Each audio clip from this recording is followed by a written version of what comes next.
Bonsoir à toutes et à tous. Merci d'être venus. Je m'appelle Naoko Hosokawa et je suis sociolinguiste.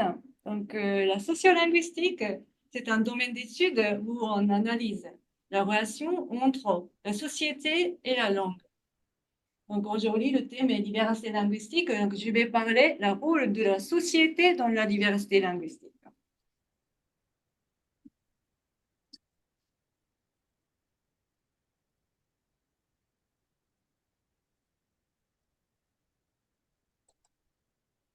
Ok, donc voici les thèmes que je vais aborder aujourd'hui. Tout d'abord, on parle un petit peu des langues du monde et ensuite de l'idée de langue standard et non standard. Après, les langues majoritaires et minoritaires. Après, on va parler un exemple de breton, des langues en France, et on va parler de la situation au Japon. Et enfin, on va parler comment on pourrait maintenir la diversité linguistique dans le monde d'aujourd'hui. Tout d'abord, on va parler des langues du monde. Je vais commencer par une question. Combien de langues existent dans le monde? Vous avez des idées? 7 000. Oui, merci. J'ai écrit dans le résumé de la présentation, donc vous avez bien fait le devoir. Merci beaucoup. C'est très bon élève. Donc, c'est environ 6 000 à 7 000 langues. Et selon de bases de données ethnologues linguistiques, il y a 7 164 langues. Mais en fait, il n'y a pas de chiffre exact disponible. Et pourquoi vous avez d'idées? Oui. On ne sait pas forcément dire quand est-ce qu'un patois, ça passe au stade de langue. Des fois, les limites ne sont pas toujours claires entre deux langues. Donc, c'est vrai que les frontières sont assez floues. Donc, on va en parler plus tard. Mais comme Sciences Group est une association pluridisciplinaire, je vais faire un peu de référence aux sciences naturelles. Donc, est-ce que les langues sont comme des entités biologiques? En fait, en linguistique, on utilise beaucoup de métaphores biologiques. Donc, la généalogie des langues, ou bien on parle de la vitalité linguistique, et aussi on parle des langues vivantes et mortes. Alors, il y a un domaine dans la linguistique qui s'appelle linguistique écologique ou écolinguistique, où on cherche lien conceptuel entre l'écologie et la linguistique. Donc, dans le discours écologique, le concept de durabilité est devenu un critère clé. C'est-à-dire qu'il faut aussi penser de la durabilité, de la diversité linguistique également. Alors, pourquoi la diversité linguistique, c'est importante? Il y a plusieurs raisons. Par exemple, ça ne s'affiche pas trop bien, mais les langues sont répertoires d'histoire, donc répertoire histoire humaine ou développement linguistique. Et aussi, les langues sont des récipients de la connaissance. Donc là, il y a un lien direct entre l'écologie et la linguistique. Donc, les spécialistes confirment que la connaissance sur l'environnement local est souvent transmise à travers des langues locales. Donc, c'est-à-dire que si on perd une langue, on perd un système de connaissances sur l'environnement local également. Donc, c'est pour ça que la langue est importante. Et troisièmement, les langues sont des sources de l'identité. Donc, parler notre langue, c'est important pour notre identité. Et aussi, les langues portent les valeurs intrinsèques. Donc, les langues sont intéressantes, les langues sont belles. Donc, c'est aussi une raison pour garder la diversité linguistique. Et enfin, un linguiste britannique, David Crystal, donne un exemple très intéressant. En fait, la nature en général, on a besoin de diversité. Donc, il parle aussi des comparaisons avec le monde naturel. Pour renforcer le système écologique, on a besoin de diversité des espèces. Également, pour renforcer le système linguistique et le système de pensée, on a besoin de diversité linguistique. Donc, il y a plusieurs raisons pour lesquelles on a besoin de protéger la diversité linguistique. Pourtant, on sait qu'il y a certaines langues en danger de disparition. Donc, certains spécialistes trouvent que la diversité linguistique est en train de diminuer beaucoup plus rapidement que la diversité biologique. Je vous donne quelques exemples. 5% des espèces de poissons sont en train de disparaître, 8% des arbres, 11% des oiseaux, 18% des mammifères sont en danger de disparition. Mais 40% des langues sont en train de disparaître. C'est-à-dire que la chute de la diversité est beaucoup plus rapide pour des langues. Pourquoi? Vous avez des idées?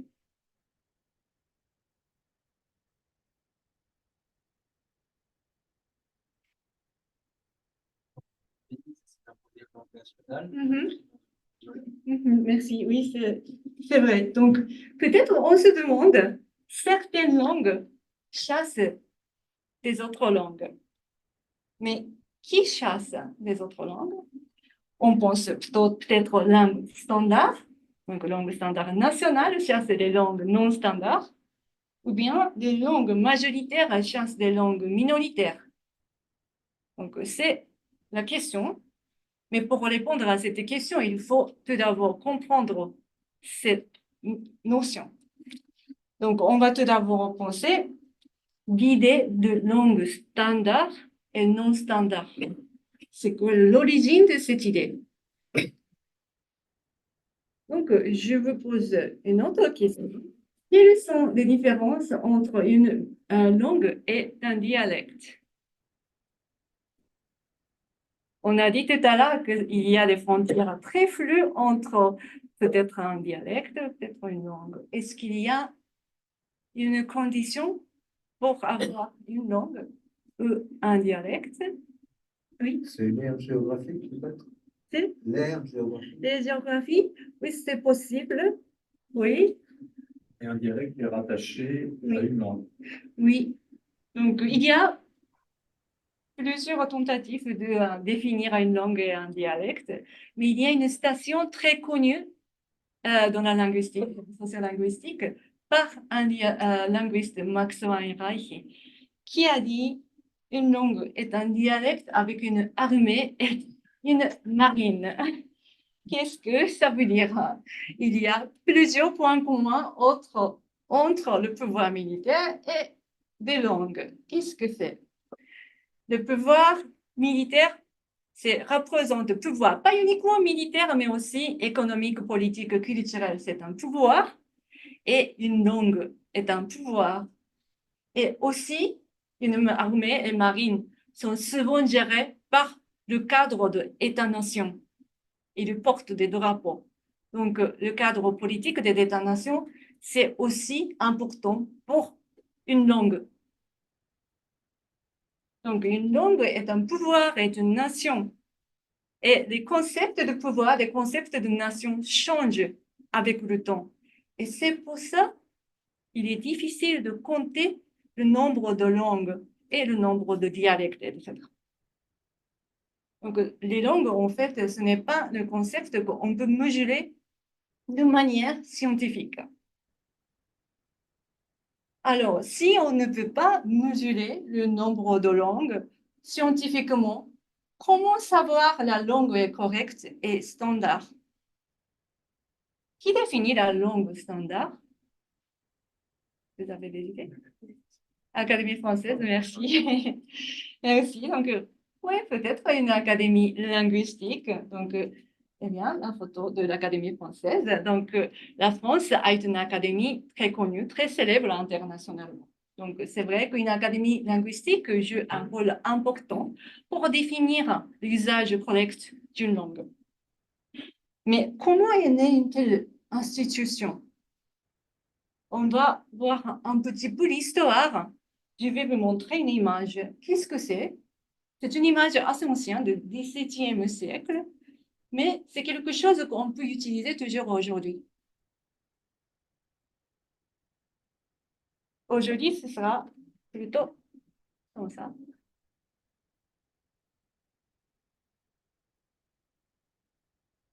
Mes étudiants souvent répondent que c'est un moulin à café, mais en fait, ce n'est pas café, parce que c'est presque. C'est moulin à farine. Moulin à farine. On voit ici des graines de blé, et ici, c'est la farine blanche. Et en fait, c'est un symbole pour une institution qui s'appelle Accademia della Crusca. C'est une institution italienne qui est la première académie linguistique en Europe. Et comme l'académie linguistique, c'est un concept européen, c'est la première académie linguistique du monde. Et elle a été fondée à Florence en 1583. Et ils ont créé pour l'objectif de définir l'usage correct de la langue italienne à l'époque. Et il est devenu un modèle pour l'Académie française qu'on connaît bien. Et son nom, c'est en italien, mais il veut dire Académie du son de blé. Qu'est-ce que c'est le son de blé? Les graines de blé, en fait, n'est pas blanc, mais un peu marron. Et en fait, il y a une partie extérieure qui est un peu marron et dedans, c'est blanc. Donc, pour faire la farine blanche qu'on connaît, il faut utiliser un moulin à farine pour enlever la partie extérieure. Et son de blé, c'est la partie extérieure qui est enlevée avec le moulin à farine. C'est le nom un peu étrange pour une institution comme l'Académie linguistique. Pourquoi elle s'appelle Accademia della Crusca? En fait, ils ont une devise qui est une station de Pétrarque. Il dit il più bel fiore ne coglie. En italien, ça veut dire il en tire à la plus belle fleur. Ça veut dire, en fait, il avait l'idée de fleur de farine ici. Il avait l'idée, académie linguistique, c'est un peu comme moulin à farine pour purifier la langue, garder des parties plus belles des langues, enlever des parties impures ou moches de la langue. Mais peut-être vous avez pensé, alors si c'est le cas, pourquoi il n'utilise pas l'académie de la farine ou l'académie de la fleur? Il me paraît plus logique d'avoir le mot la farine fleur pour nommer une telle institution. En fait, la réponse est assez compliquée. Il y avait plusieurs académies linguistiques ou intellectuelles qui proposaient différentes variantes de la langue italienne correcte à l'époque. Et l'académie de son de blé s'était nommée avec un jeu de mots. Donc, en fait, à l'époque, donc, on parle du XVIe siècle en Italie. Comment c'était la langue écrite? Quelle langue était utilisée pour l'écriture? Oui, c'était moitiément latin, qui était appelé à l'époque la grammatica. Parce que pour le latin, il y avait la grammaire définie. Donc, ils ont appelé le latin comme la langue grammatique. Mais la moitié était langue vulgaire, langue orale, parlée, en variants différents.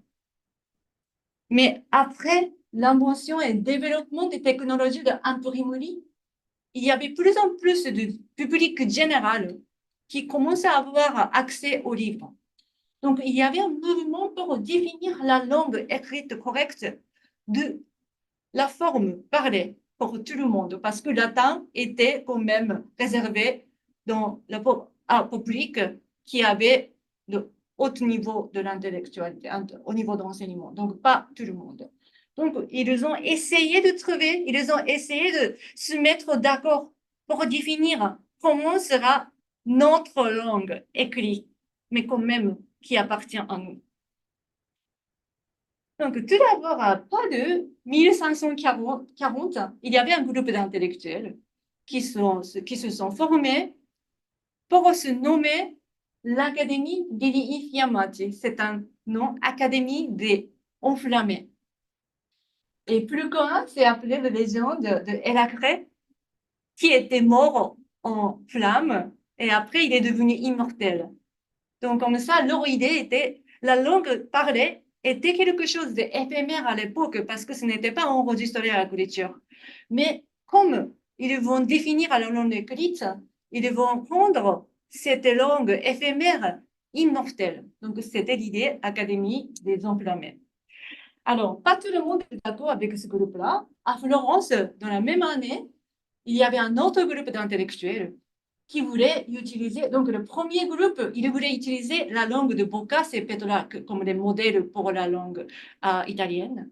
Mais il y avait un autre groupe à Florence qui voulait utiliser la langue de Dante comme le modèle. Donc, c'était une légère différence, mais à l'époque, c'est important de trouver un modèle absolu pour définir la langue et l'écriture. Alors, ce groupe-là, il voulait juste contredire l'Académie des Enflammés et de se sont nommés Académie des Humides, c'est-à-dire Académie des Humides, parce que c'est pas enflammé, c'est plutôt humide. Donc, c'était vraiment un jeu de mots. Mais à l'époque, à Florence, c'est une ville très prospère grâce à la famille Médicis. Et la famille Médicis a eu beaucoup de soutien pour l'Académie des Humides. Il est devenu un groupe plus puissant. Et il était renommé Académie Florentin, Académie Fiorentine. Mais encore, pas tout le monde était d'accord avec ce groupe-là. À peu près 30 ans après, dans la même ville de Florence, il y avait un groupe d'intellectuels qui ont trouvé Académie des Lumidi, Académie Florentin, Florentine, trop sévère, trop puriste. Il voulait vraiment définir des règles très, très strictes pour des langues et écritures. Et il voulait avoir une discussion plus libre sur les langues et littérature italienne. Donc, ils se sont nommés Crusconi, ces graines de son de blé, pour contredire Florentine, parce que Florentine, Florence, c'est fleur de farine. Donc, où ils sont puristes, farine, nous, on n'est pas puristes, donc on est des sons de blé. Donc, comme ça, il est devenu le Crusconi, c'est le surnom de ce groupe-là. Mais après, il voulait soutien financier, il voulait soutien de richesse. En 1583, il y avait un linguiste qui s'appelle Leonardo Salviati, qui vient d'une famille prochement liée à la famille Médicis, qui est arrivé à l'Académie de la Crusca, du groupe de Crusconi, qui était avant membre de l'Académie florentine. Donc, il avait une attitude assez normative. Il voulait définir des normes assez strictes, mais il est devenu membre de ce groupe-là. Il a dit, OK, on va faire une académie avec les Crusca. Donc, on va faire l'Académie de la Crusca. Donc, il a un peu inversé leur attitude, leur ironie, et il a inventé cette image de moulin à farine pour symboliquement dire on va purifier la langue italienne. Et Leonardo Salviati était surnommé infarinato, c'est-à-dire couvert de la farine, parce qu'il avait l'attitude très puriste, même s'il était dans l'Académie du Saint-Degré. Donc, il y avait beaucoup de jeux de mots. Donc, la morale de l'histoire, de cette histoire très compliquée, c'est vraiment division entre des langues standards et non standards était par le hasard du pouvoir. On a parlé de richesse de Florence à l'époque, la famille Médicis, plusieurs intellectuels qui voulaient jouer avec d'autres groupes. Donc, c'était vraiment quelque chose de social, politique, économique. Donc, il n'existe pas de langue standard intrinsèque.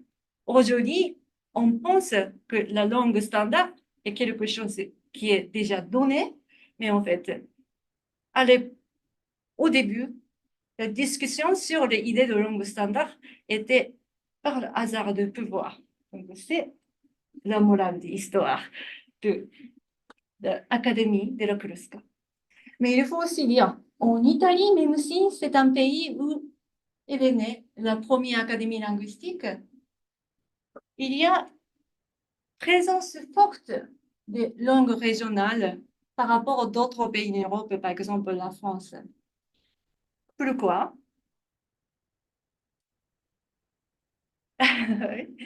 Je pense que c'est parce que le pays est resté longtemps divisé. Oui. Alors que la France, c'était très centralisé. Oui, c'est ça. Donc, en fait, l'unification était assez tard. Et comme je vous ai dit tout à l'heure, une langue est une nation. Donc, sans une nation unie, il n'y a pas une langue définie standard non plus. Donc, aujourd'hui, il y a 12 langues régionales officiellement reconnues dans l'État d'Italie. Et selon UNESCO, il y a 33 langues régionales en Italie. Et selon le sondage national en Italie, 14% de la population italienne utilise activement une langue régionale. Cette proportion est beaucoup plus élevée qu'en France ou d'autres pays européens ou le pays comme le Japon. Même si la proportion a beaucoup diminué dans les dernières décennies en Italie aussi, par exemple, dans les années 80, donc 1987-8, le pourcentage était 32%. Donc, un tiers de la population utilisait la langue régionale activement. Donc, par rapport à ça, on a vu une grande chute. Alors, donc, on a parlé de langue standard et non standard. Et maintenant, on se demande langue minoritaire, majoritaire et minoritaire. Donc, langue minoritaire, c'est une notion développement assez récemment dans les discussions scientifiques ou aussi légales, juridiques. Donc, il n'y a pas de définition fixe. Mais le Conseil de l'Europe définit une langue minoritaire ou une langue régionale. Il utilise ces deux mots interchangeables. C'est les langues régionales minoritaires, les langues traditionnellement utilisées sur un territoire donné d'un État par des citoyens de cet État qui forment un groupe numériquement inférieur au reste de la population de l'État. Donc, c'est strictement numérique de locuteurs, de nombre de locuteurs qui est plus grand, moins grand que la population totale de la nation. Et donc, il y a de nombreux exemples des langues minoritaires, langues régionales, mais je vais vous montrer quelques photos que j'ai prises en Europe pour montrer des exemples de langues minoritaires. Donc, ça, c'est une enseigne bilingue. La première, vous reconnaissez tous l'anglais. Le deuxième, c'est le gallois. C'était à Cardiff, c'est anglais et gallois. Et ça, c'est beaucoup plus facile avec des drapeaux. Catalan. Oui, catalan, donc c'est une trilingue, catalan, l'espagnol et l'anglais à Barcelone. Et ça, c'est aussi assez clair, oui. Cette langue au début de... Oui, c'est ça. Donc, c'est nom de rue en français et en occitan. Tu veux ça? Et ça, c'est enseigne bilingue. Deuxième, on connaît, c'est l'anglais. Le premier, c'est très proche. Irlandais. Oui, c'est ça. Donc, c'est irlandais. Et il utilise l'irlandais en premier. Donc, c'est la différence avec d'autres exemples que je vous ai montrés. Et celui-là? Alsacien, c'est Et... l'alsacien. Je suis de Strasbourg, donc c'est bon, je connais cette rue. Oui. C'est Sabine, peut-être? Oui. Mon professeur d'alsacien. Et... Non, non, pas du tout. C'est pas Sabine. C'est elle qui m'a donné le. On s'est rencontrés la semaine dernière avec Sabine et j'ai fait Ah, plein de choses en alsacien. Et elle m'a envoyé le lien et j'ai ah, trouvé ça formidable que vous fassiez ça. Donc je me suis dit, je vais me brancher ce matin. Et je serai Elsassisch. Ganz gut Elsassisch. Voilà. ah, merci. Oui, donc on a des participants de l'Alsace. C'est un grand plaisir. Donc c'est à Strasbourg, c'est l'alsacien. Ben oui, c'est pas grave. Participants de différentes légendes. Et ça, c'est l'enseigne monolingue. C'est la description d'un statut. C'est quelle langue vous connaissez? Basque. Oui, c'est la langue basque. Et ça, c'est l'enseigne bilingue anglais et c'est facile que c'est. Créole. Pas tout à fait.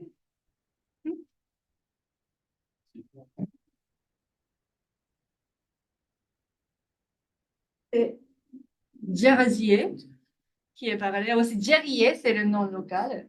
C'est parlé sur l'île de Jersey. Et c'est très proche à français normand. Donc, oui, parfois on dit c'est normand de Jersey.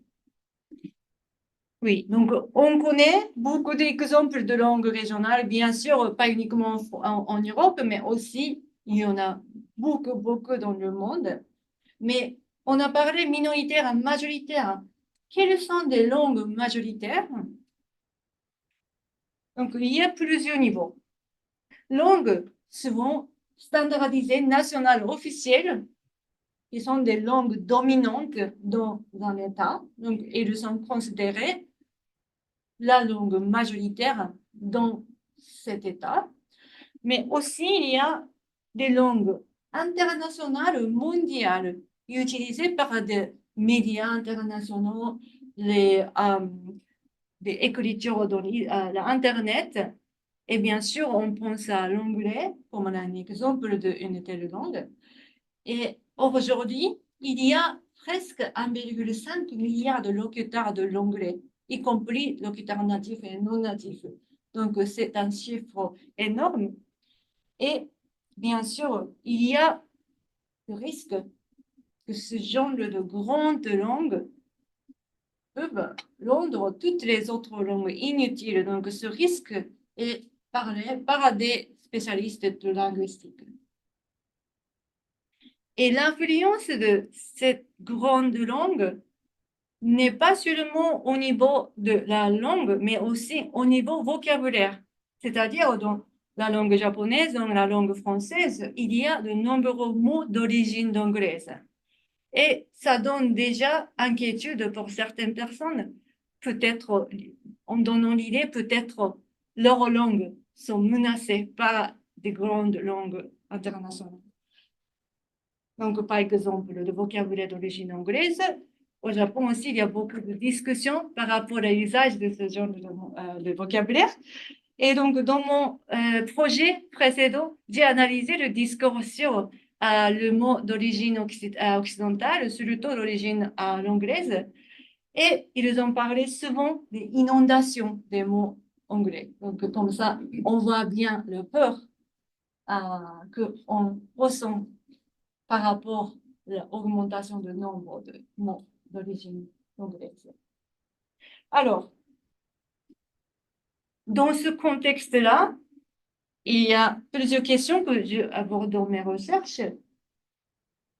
La conservation de la diversité linguistique, est-ce qu'elle est un projet impossible d'ère de la mondialisation et l'utilisation accrue des langues majoritaires internationales accède-t-elle inévitablement la mise en danger de la disparition des langues minoritaires?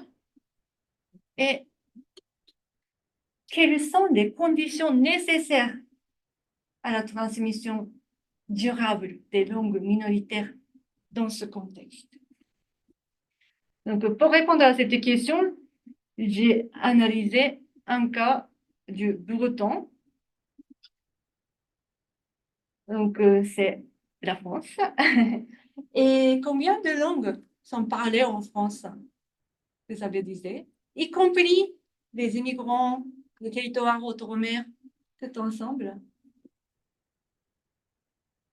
Mais disons 30. 30, ok. Vous avez d'autres idées? Plus ou moins? Et que les immigrants. Avec des immigrants aussi. Et bien sûr, on ne peut pas tout compter, mais selon les statistiques officielles, plus. Donc, selon le ministère de la Culture, au moins 75 langues. Bien sûr, la plupart de ces langues sont soit des territoires outre-mer, soit des langues d'immigrants. Donc, ce n'est pas plus une langue régionale de la France métropolitaine, mais il y a beaucoup de langues régionales aussi sur la France métropolitaine. Donc, je vais vous montrer quelques exemples. Donc, il y a l'alsacien dans l'Est, dont on a parlé tout à l'heure. Et il y a le basque qu'on a vu tout à l'heure, du sud-ouest. Il y a le catalan, donc aussi parlé dans le sud. Et il y a le breton dans l'ouest et le corse. Et l'occitan, qu'on a entendu tout à l'heure, et franco-provençal, etc.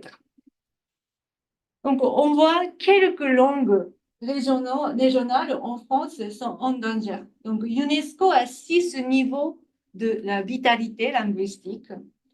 Et selon UNESCO, la langue basque est dans l'état vulnérable. C'est-à-dire que les enfants, moins en moins d'enfants la parlent, alors que corse et franco-provençal sont considérés en danger, c'est-à-dire la plupart des locuteurs sont des personnes âgées, alors que le breton, c'est un état sérieusement en danger. Donc, parmi les langues régionales en France, le breton a un état le plus inquiétant. Je vous ai montré quelques informations. Donc, le breton est appelé brézonec dans leur langue locale. Et c'est parlé principalement en Basse-Bretagne. Donc, ce n'est pas toute la région de Bretagne, mais plutôt la partie ouest de la Bretagne. Et dans la partie est, Haute-Bretagne, il y a une autre langue régionale qui est gallo, qui appartient à la famille linguistique gallo-romaine. Donc, c'est beaucoup plus proche au français. Donc, c'est ici où la langue est parlée. Et c'est une des 6 langues celtiques qui existent aujourd'hui dans le monde.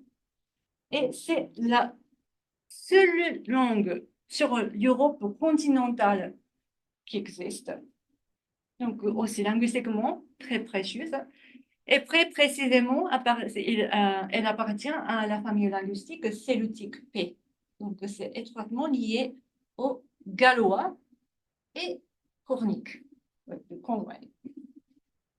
Donc, comme elle n'appartient pas à la famille linguistique gallo-romaine, comme beaucoup d'autres langues régionales en France, sauf le basque et l'alsacien, leur vocabulaire et expressions sont significativement différents. Donc, c'est très difficile à deviner ce que ça veut dire. Je vais vous montrer quelques exemples. Donc, pour dire bonjour, c'est demat. Et pour dire merci, c'est tulgare. Et au revoir, kinavo. Donc, c'est vraiment rien à voir la langue néo-latine qu'on connaît. Et un peu d'histoire. À la fin du 19e siècle, plus que la moitié de la population, 59% de la population, parlait le breton. Mais la Première et Deuxième Guerre mondiale a vraiment diminué le nombre de locuteurs significativement. Et aussi, l'enseignement scolaire a joué un rôle très important. Ils ont découragé l'usage des langues régionales, pas uniquement le breton, mais aussi les autres langues régionales. Et certaines écoles, officiellement, utilisaient la méthode qui s'appelle des symboles. Et dans le cas de la Bretagne, ils ont utilisé un sabot breton comme un objet. Et dans la méthode, l'enseignant donne cet objet aux élèves qu'ils ont utilisé la langue régionale pour humilier et ensuite punir à la fin de la journée. Donc, cette pratique était attestée du 19e siècle jusqu'à 20e siècle et qui était aussi utilisée dans d'autres pays en Europe, pour les pays de Galles, les pays d'Irlande, et exportée aussi dans d'autres régions du monde. Donc, on connaît l'exemple dans les pays africains du sud de Sahara, qui étaient les colonies françaises, et aussi on connaît qu'il y avait l'application de cette méthode au Japon pour des langues régionales. Donc, à la fin de au résultat de toutes les politiques linguistiques très centralistes, en 2018, il y a uniquement 5,5% de la population qui parle breton, qui déclare qu'il parle breton. Donc, c'est le nombre déclaratif de locuteurs bretons. Donc, c'est à peu près un peu plus que 200 000 locuteurs dans la région. Mais il y a une bonne nouvelle aussi, que le discours autour de la langue régionale, en général, s'améliore assez significativement depuis quelques décennies. Et en particulier, des derniers 10 ans, 20 ans, grâce à la tendance internationale, avec la déclaration des Nations Unies sur le droit des peuples autochtones, il y a plus en plus d'appréciation sur la culture et la langue régionale. Donc, déjà, depuis les années 70, il y a une école d'Ivan. Divan, c'est le mot en breton pour dire bourgeon, les graines, qui offre l'enseignement immersif en breton. Et aussi, il y a le Festival interceltique de Lorient qui fête pas uniquement la culture, la langue, mais aussi la culture des pays celtiques entièrement. Donc, Bretagne, mais aussi Irlande, Pays de Galles, les zones celtiques. Donc, comme ça, il y a l'appréciation culturelle. Et aussi, depuis 2010, il y a un office public de la langue bretonne. Donc, il y a un peu de mouvement de standardisation pour augmenter le niveau d'enseignement, par exemple.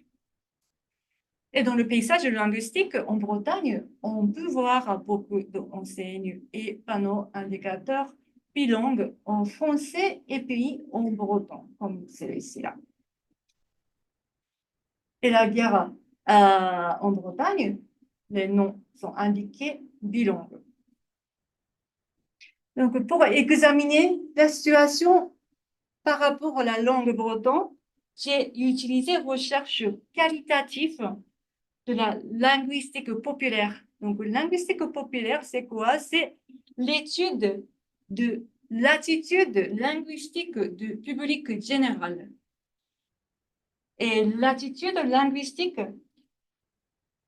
est un facteur très important pour la pratique de la langue. Parce que, bien sûr, les linguistes spécialistes connaissent beaucoup sur les langues, mais la langue ne peut pas exister sans locuteur. Et les locuteurs sont des publics généraux. Donc, il faut comprendre l'attitude linguistique du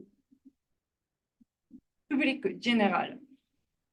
Donc, j'ai réalisé l'entretien semi-structuré avec des personnes qui ont âgé de 25 ans à 39 ans. Pourquoi cette tranche d'âge? Parce que cette génération a une proportion plus basse de locuteurs bretons. La génération après, plus jeune, il y a un peu plus de locuteurs. Parce que, comme je vous ai dit tout à l'heure, le discours s'est amélioré. Il y a plus en plus d'enfants qui commencent à apprendre le breton. Donc, cette génération, c'est vraiment la génération clé. Et en plus, c'est la génération de parents de petits-enfants. Il faut comprendre comment ils pensent de la langue bretonne.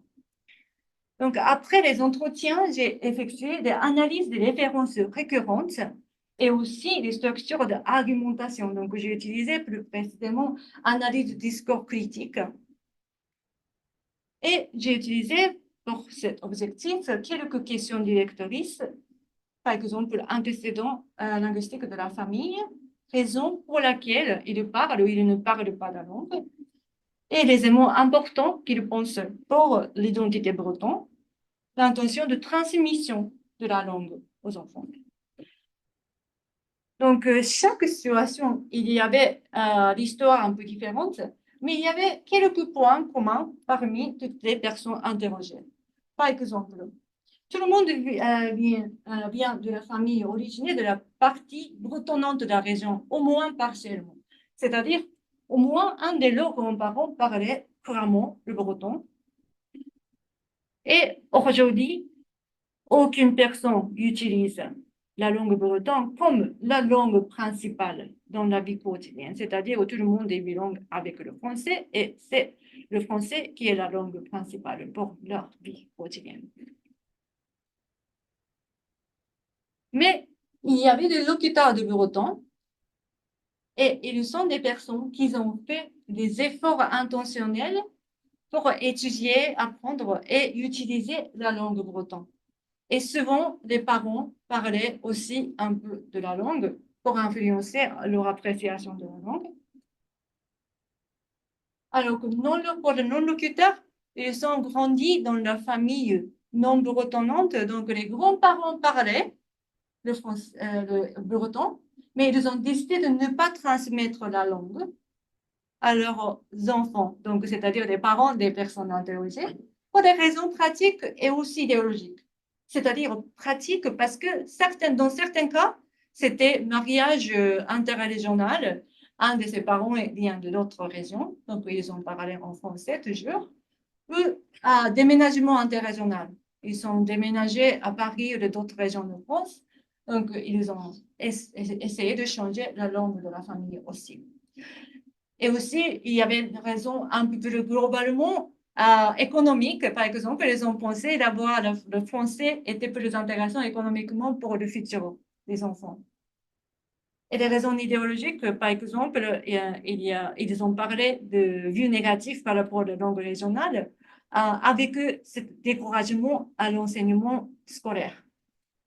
Donc, pour ces raisons, ils ont remplacé le breton par le français. Mais quand j'ai posé plus de questions, aussi, il y avait une structure discursive qui était très intéressante. Donc, il y avait quelques références récurrentes dans le récit. Tout d'abord, locuteur ou non-locuteur, il parle souvent l'apprentissage de breton comme une expérience multilingue. Donc, il compare le breton comme un des choix linguistiques étrangers. Donc, il compare avec l'anglais souvent. Donc, quelques locuteurs a dit, j'ai appelé le breton parce que ça va rendre plus facile à apprendre l'anglais plus tard, ou je veux enseigner mes enfants breton parce que comme ça, ils peuvent apprendre les autres langues plus tard dans la vie. Ou bien, non-locuteurs, ils ont parlé, j'étais pas très fort en anglais, je pense que le breton, c'est la même chose, je ne peux pas apprendre la langue étrangère en général. Donc, il y avait plusieurs histoires différentes, mais il y avait toujours des comparaisons avec des langues étrangères et le breton. Et ils n'ont pas parlé de la comparaison avec le français et le breton. C'était plutôt avec l'anglais, l'espagnol, l'allemand, l'italien, d'autres langues. Et ils ont parlé de l'identité breton. Ils sont tous très fiers d'être bretons, mais aussi, ils ajoutent toujours, mais j'ai aussi des identités françaises, européennes, internationales, et aussi mondiales, donc citoyens du monde, ou même internationales, celtiques. Parfois, ils disent, je me sens très proche d'Irlande, le pays de Galles. Et ils parlent toujours de peur d'exclusivité. Donc, le locuteur s'inquiète d'avoir une communauté exclusive pour des gens qui ne parlent pas de breton. Et aussi, les non-locuteurs parlent d'expériences négatives de rencontrer quelqu'un qui est très puriste, qui n'accepte pas les erreurs faites par des non-natifs de le breton, ou bien des professeurs qui ne veulent pas accepter des micro-variations de région de breton. Donc, il y a toujours cette peur d'exclusivité qui peut être raison ou raison pour ne pas apprendre le breton, ne pas parler le breton. Donc, avec cette information-là, on peut dire que la structure de discours a changé significativement de bilatéral à multilatéral. Donc, au début, des générations de grands-parents, ils ont parlé comparaison entre le français et le breton. Quel est plus intéressant, quel est plus utile pour la vie. Et donc, identité assez dichotomique. Donc, certaines personnes ont dit que les parents, nos grands-parents, ont choisi le français parce qu'ils appréciaient les valeurs de liberté ou de modernité qui étaient associées avec la langue française, par exemple. Donc, c'était aussi identité qui est venue avec la langue, le choix de langue. Mais les générations de personnes interrogées, c'était plus le cas. Ils ont comparé avec l'anglais et autres langues étrangères. Donc, il y avait plusieurs langues comme des choix. Et le breton était parlé comme un de ces choix. Donc, ils ont parlé d'identité à plusieurs niveaux. Donc, il y avait de grands changements bilatéral, multilatéral, pour des côtés locuteurs et des non-locuteurs, pareil. Et c'est un exemple de breton, mais ça peut être un exemple assez représentatif de beaucoup de langues régionales dans le monde contemporain.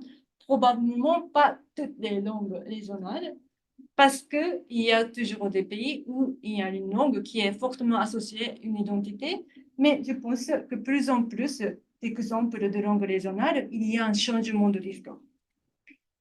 Et donc, on regarde rapidement la situation au Japon. Au Japon, combien de langues existent?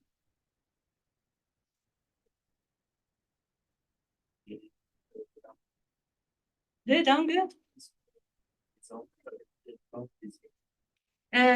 Ici, non. C'est le données de UNESCO qu'on regarde. Que je peux pas dire, Très bien, merci. Donc, selon l'UNESCO, il y en a 9, dont 8 langues en danger de disparition. Et donc, on peut regarder. Au nord, il y a Ainu, qui est en situation politique vraiment très en danger. Et il y a Yaeyama, qui est au sud de Okinawa. Et Yonaguni aussi, sud. Hachijo, sur l'île de Hachijo, qui appartient à la ville de Tokyo. Amami, qui est sud, mais un peu nord d'Okinawa. Kunigami, c'est la partie nord d'Okinawa. Et Okinawan, c'est la île principale d'Okinawa. Et Miyako, sur l'île de Miyako. Et ils sont tous colorés avec soit en danger, sérieusement en danger ou situation critique. Donc, c'est vraiment très peu de locuteurs. Même par rapport aux langues régionales en France, ils sont beaucoup moins de locuteurs de ces langues. C'est aussi le résultat de la politique très centraliste au Japon, y compris cette méthode de signal qui a été utilisée, la méthode de symbole qui a été utilisée au Japon aussi. Et parmi toutes ces langues, la langue Ainu est dans la situation beaucoup plus sérieuse que toutes les autres langues. Et c'est aussi linguistiquement très intéressant parce que c'est un isolat linguistique, c'est-à-dire qu'il n'y a pas d'autres langues qui appartiennent à la même famille linguistique avec Ainu. Et c'est la seule langue qui n'appartient pas à la langue, famille linguistique japonaise. Donc, toutes les autres 8 langues au Japon, il appartient à la même famille linguistique. Donc, il y a des traits communs avec le japonais. Et c'est intéressant parce que certains chercheurs attestent que l'Ainu était la langue qui existait avant la langue proto-japonaise. Donc, avant que la langue japonaise est arrivée sur l'archipel japonais, tout le monde sur le Japon parlait l'Ainu. C'est très intéressant comme théorie. Mais selon certaines études, il n'y a que 10 locuteurs natifs. Donc, c'est vraiment pas très vivante dans la situation. Et d'autres sondages disent qu'il y a à peu près centaines de locuteurs ou centaines de personnes qui peuvent tenir une conversation online. Donc, soit locuteurs natifs, non natifs, tout compris, à peu près 90-100 personnes. Donc, c'est 0,7% de personnes aïneuses qui étaient étudiées. Donc, dans tous les deux cas, il n'y a pas beaucoup de locuteurs. Et comme la langue aïneu n'appartient pas à la famille linguistique japonaise, les expressions ne sont pas du tout comme le japonais. Donc, je vous montre quelques exemples. Donc, aïneu, c'est le mot pour dire être humain. Et pour dire bonjour, c'est iran caractère. Et merci, c'est iaïaïkere. Et pour dire au revoir, il y a deux expressions pour la personne qui part et la personne qui reste. Donc, pour les personnes qui partent, c'est apeno okayen. Et la personne qui reste, qui dit apeno payen. C'est une expression très difficile, très différente, mais très intéressante dans le Et récemment, il y a des efforts même pour créer un nouveau mot, pour vitaliser la langue. Donc, ils ont créé le mot pour email, par exemple, c'est email campi. Et en fait, email, ça a l'air de phonétique très proche du mot japonais pour email, comme email, mais ce n'est pas du tout lié. En fait, email, c'est le mot traditionnel ainu pour dire lumière divine. Et pour la culture ainu, tout ce qui est essentiel pour la vie quotidienne est appelé divin. Donc, saumon, c'est le poisson qui le mange tout le temps, c'est le poisson divin. Ou les ours, les viandes de l'ours, c'est aussi essentiel, c'est l'animal divin. Donc, électricité, aujourd'hui, c'est essentiel pour notre vie. Ils ont utilisé email pour dire électrique ou électricité. Donc, campi, c'est la lettre. Donc, lettre électrique, c'est email. Ils ont utilisé cette expression ancienne avec la divinité pour créer un nouveau mot. Et aussi, téléphone mobile, c'est email ino. Ino, c'est une baguette pour utiliser pour le rituel. Et email, c'est encore la lumière divine. Donc, c'est baguette électrique, c'est téléphone mobile. Donc, il y a des nouveaux vocabulaires inventés pour soutenir la langue. Et aussi, un autre élément très intéressant pour la langue ainu, c'est la clusivité. Clusivité, c'est quoi? C'est le mot ne. Il y a deux versions de ne, inclusive et exclusive. C'est-à-dire, s'il y a un locuteur et un interlocuteur qui se parlent, et il y a une troisième personne qui n'est pas dans la conversation, si on parle de locuteur, interlocuteur inclus, donc c'est partie A, c'est AOK, c'est ne inclusif. Alors que si le locuteur parle de ne, qui n'inclut pas l'interlocuteur, c'est quand même ne, mais c'est ne exclusif, c'est choka. Donc il y a deux expressions pour dire ne. Et cette caractéristique n'existe pas en japonais ou en français ou en anglais, mais il y a aussi d'autres langues qui ont cette différenciation. Par exemple, hawaïenne ou les langues de Maui en Nouvelle-Zélande, aussi malais, donc beaucoup de langues austronésiennes, il y a des différences entre ne exclusives et non inclusives. Donc, c'est aussi intéressant de voir, peut-être, il y a quelques liens pacifiques entre ces langues.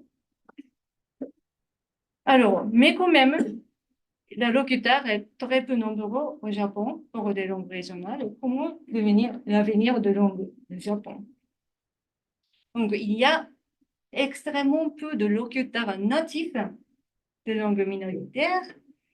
Et donc, si on divise entre locuteurs natifs et non natifs, ça peut créer une hiérarchie linguistique dérogatoire. C'est aussi le point, on a parlé par rapport à la langue bretonne. Ils ont parlé que les locuteurs natifs de breton étaient puristes, ils ne voulaient pas les élèves de non-natifs. Si on distingue trop de natifs et non-natifs, c'est décourageant pour les nouveaux locuteurs, donc dans le domaine de linguistique. On utilise plutôt l'expression nouveau locuteur ou new speaker, plutôt que apprenant ou locuteur non natif, qui est connotation un peu dérogatoire. Et comme ça, la clé pour l'avenir des langues du Japon et aussi pour d'autres pays, c'est croissance de nouveaux locuteurs multilingues Et il y a des bons signes, il y a des événements linguistiques, culturels, comme le théâtre en Ainu, l'autre langue Hachijo, d'autres langues régionales, où il y a des participants d'origine japonaise, mais aussi d'origine étrangère. Donc, il y a vraiment intérêt international autour de ces langues. Et aussi, il y a des cours de langue minoritaire menés par des étudiants ou des jeunes qui ne sont pas peut-être locuteurs natifs, mais qui ont appris la langue et qui veulent partager leur connaissance de la langue avec les autres personnes intéressées. Donc, il y a des mouvements positifs par rapport à nouveaux locuteurs multilangues. Alors, pour finir, comment on pourrait maintenir la diversité linguistique aujourd'hui? Donc, on a regardé le changement de discours. Maintenant, on sait que la langue a plusieurs fonctions. Donc, on a parlé de la communication, mais aussi il y a l'identité, histoire, connaissance locale. Et on a parlé d'identité à plusieurs couches. Donc, ils ont parlé de l'identité régionale, mais aussi l'identité nationale, internationale, mondiale. Et pour tenir compte de tout ce changement, on peut proposer un modèle plurilingue. Donc, modèle plurilingue, ça veut dire quoi? Il faut parler au-delà des divisions binaires.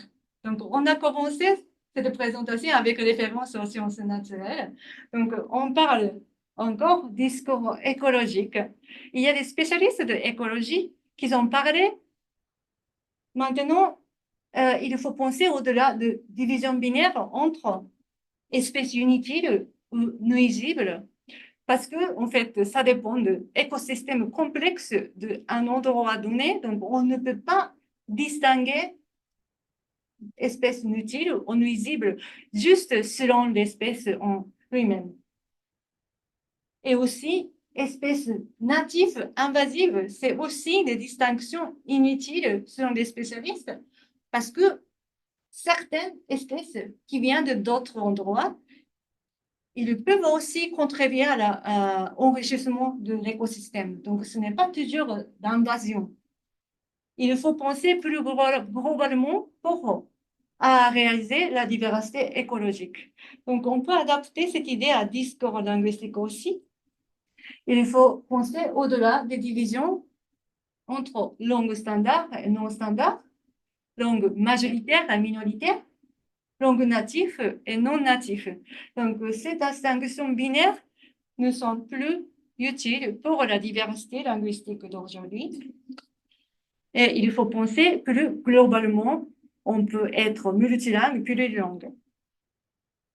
Donc, pour conclure, on a posé quelques questions au début de cette présentation. Donc, est-ce que la conservation de la diversité linguistique, c'est un projet impossible? Non, il est possible, mais il faut réagir. Donc, si nous réagissons, c'est nous inclusif, j'ai écrit, parce que ce n'est pas juste des linguistes ou personnes spécifiques, mais aussi des publics généraux qui peuvent avoir l'intérêt sur la culture et la langue régionale. Et l'utilisation accrue des langues internationales accélérerait les mises en danger ou les disparitions des langues minoritaires. Non, pas forcément, mais discours bilatéral entre les langues minoritaires et majoritaires. Ça peut être un obstacle à la transmission durable des langues minoritaires. Si on a le choix entre langues minoritaires et majoritaires, bien sûr, ça a l'air plus intéressant d'avoir la langue majoritaire.